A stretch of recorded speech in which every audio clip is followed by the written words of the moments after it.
Welcome aboard. It's Captain G with Global War 85 Operation Killing Fields 3.2 U.S. Pacific Command. I'm starting here because the U.S. is protesting vehemently at the United Nations about this aggressive move by the Soviets to totally block off a sovereign nation, a people who depend on their fishing fleet to bring in food to sustain their population, totally blockaded by the Soviets. It's unwarranted. It's a move that we sternly insist that they immediately withdraw, or we will be forced to sternly insist again in writing at the United Nations. As a result of the aggressive Soviet actions, the U.S. income in the planning phase for defense moves up its normal escalation of 3. 1, 2, 3. So we go from 8 to 11. And the president has ordered the Department of Defense to move from DEFCON 5 to DEFCON 4, which is a threshold that we hit when we hit 9 IPP income. Furthermore, the president has instructed that the U.S. Expeditionary Forces for the Pacific, which is 1 U.S. Marine and 1 U.S. Airborne, be deployed to their go-forward stations. So what that does in game turns is I'm going to put them onto the build plate, and we'll talk about that when we get to that point of the turn. For tech, the U.S. is dedicating 2 dice, because we haven't had any success in this technology, for number 2, which is anti-missile defense. So this is a critical technology in the game. Right now, the Soviets are the only ones who have it. So 2 dice there. We're using our special Nancy Reagan dice on long-range missiles. We need a 7 or more to complete that technology. And then number 13, which is advanced manufacturing, we need an 8 or more.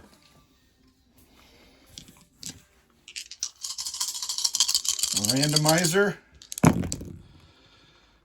All right. Success. So I see a number 8 on one of the dice for yellow. That's great. And number 10 on the Nancy Reagan dice, only a 5 on advanced manufacturing. But that will move us to stage 3, because we start on stage 2. So that moves us to stage 3 of missile defense, and that will move us to stage 4, or complete the long-range missile technology, which is super awesome, fantastic, because once you complete that technology, and I'm looking around, I'm not at all prepared to complete that technology.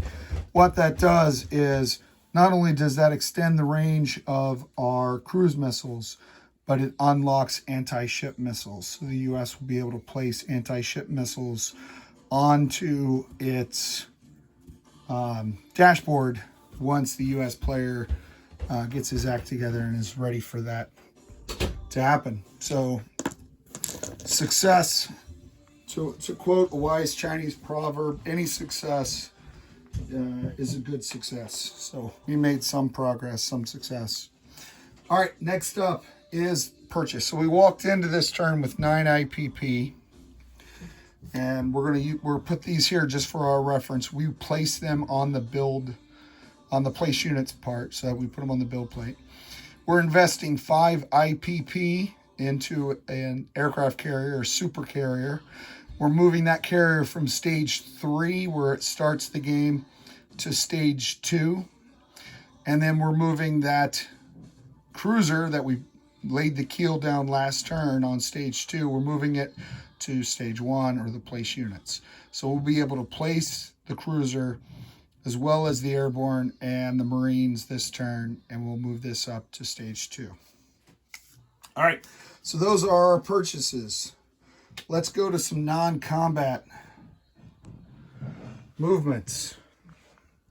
So we're not going to move anything in or out of the Philippines. We are currently discussing the impact on this U.S. ASW helicopter, which is operating from the airbase on the Philippines to do ASW operations in the sea zone where the Soviet fleet is. So it's not like the Soviets were shooting it down. We're not at war, but they've got an air blockade over the country.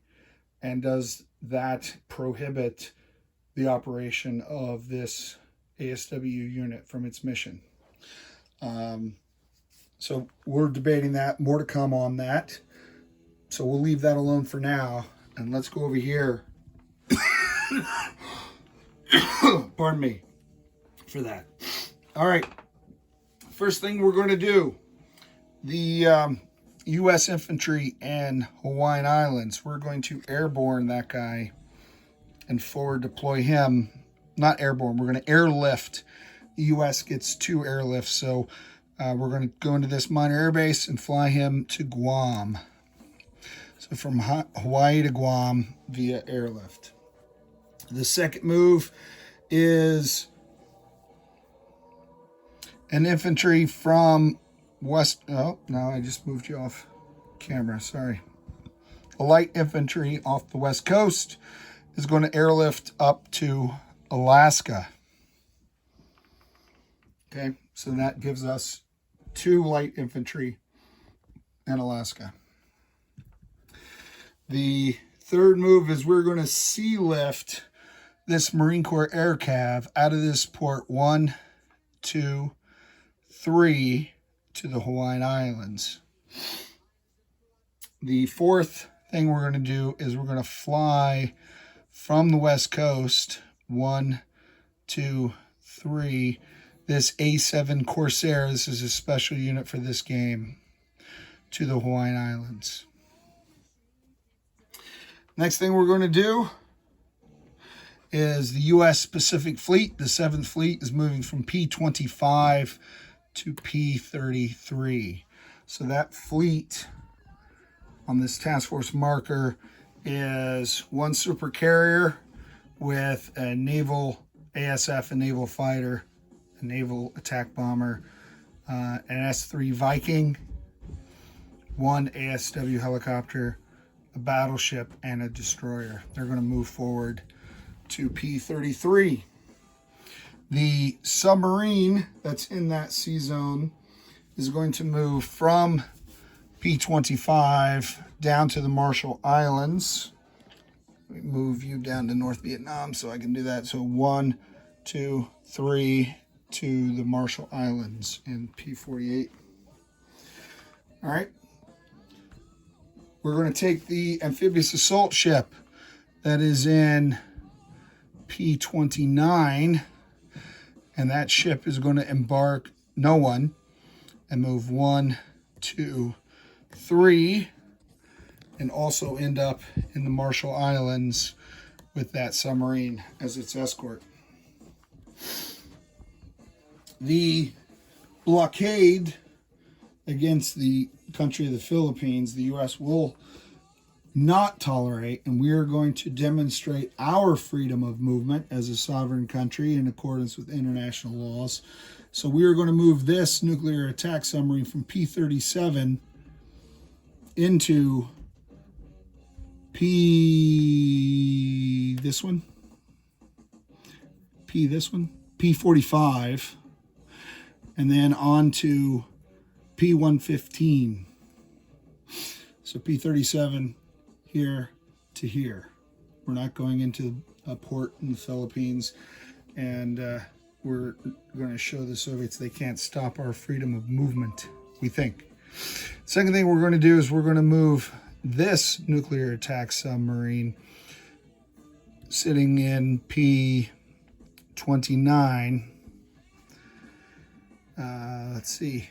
I was going to send him to the Philippines. Now I'm not so sure. I think I'm just going to move him down 1, take off a patrol station off Guam in P38.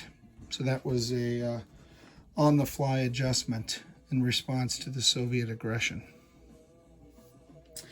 All right, that completes all of our non-combat movements at this time.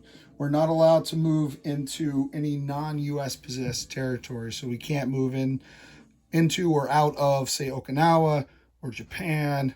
Obviously, the Philippines is blockaded right now, but Thailand or anywhere else, because we're only at DEFCON 4, we need to be at DEFCON 3 for that. All right, place units. So let's jump back to our build plate. We're going to put the super carrier now back up here on stage 2. So one more turn, we'll be able to finish him. And then I'm going to pick up these units, the Marine, the Airborne, which I'm getting from the Expeditionary Forces, and the Cruiser. We're going to come back over here. So the Airborne, we're going to drop in Okinawa. And I know I just outlined movement restrictions at DEFCON 4, but when you deploy your Expeditionary Forces, there is a difference. I'm now placing them here. I'm allowed to place them in a minor faction that I have a defense treaty agreement with, or in a possessed territory that I have access to. And I can't do it here because he's blockaded that. And the U.S. is responding with stern angst and frustration and big frowny faces on all our letters to the Soviets.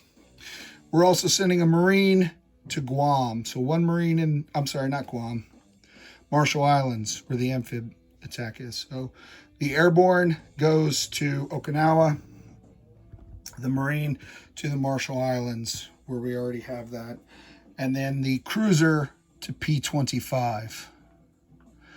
To P25, just outside of here. There you go.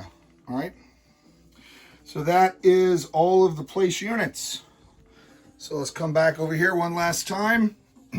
Sorry for bouncing you around.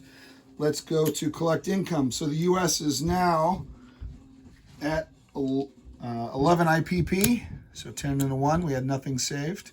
And we'll carry that with us into turn 4. And we'll turn it over now to His Eminence Ozark Outpost and His Dominion, the People's Republic of China. This is Captain G, over and out.